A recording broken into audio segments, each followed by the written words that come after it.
Smart ఫోన్లలో పడి ఒయ్యిలు చదువుడే తగ్గిందబ్బా. అప్పుడప్పుడు బుక్ ఫేర్ అని పెడితే పుస్తకాలంటే కాయిషేస్తోళ్ళు చాలా మందే పోతారు. అదోటి ఇదోటి పట్టుకొస్తారు, తీసుకుపోయి ఇంట్లో మూలకు పడేస్తారు. ఎప్పుడో బుద్ధి పుట్టినప్పుడు ఓ పారి అట్లా చదివితే అదే మా ఎక్కువ.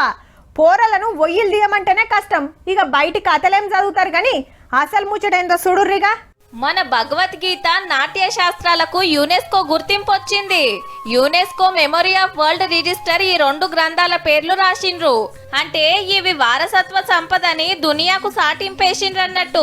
సెంటర్ టూరిజం మంత్రి గజేంద్ర సింగ్ సారు ట్విట్టర్ లో పోస్ట్ పెడితే, భారతీయులు గర్వపడాల్సిన ముచ్చట, మన జ్ఞానం సంస్కృతికి దునియాలో గుర్తింపు వచ్చింది అనుకొచ్చిండు మోడీ సారు. కౌరవులు పాండవుల యుద్ధంలా అర్జునుడికి శ్రీకృష్ణుడు చేసిన బోధనలే భగవద్గీత. ఏది మంచి ఏది చెడు, మనుషులు ఎట్లా బతకాలే, ఆపతిలో ఎట్లా తప్పించుకోవాలి, పనులు ఎట్లా ఓడగొట్టాలని అన్ని చెప్పిండట శ్రీకృష్ణుడు. నీ ప్రశ్నలన్నిటికీ గీతలనే సమాధానాలుంటాయి. ఓసారి చదువు అని చెప్తుంటారు శాస్త్రాల గురించి బగ్గ తెలిసినోళ్ళు. ఇక నాట్యానికి ఫస్ట్ గురువు నటరాజస్వామి, అంటే శివుడు అన్నట్టు. నాట్యం గొప్పతనం గురించి ఈ ఒయిల చెప్పిండ్రట. కాయిషుంటే మీరు సుతా చదువుకోండి మరి.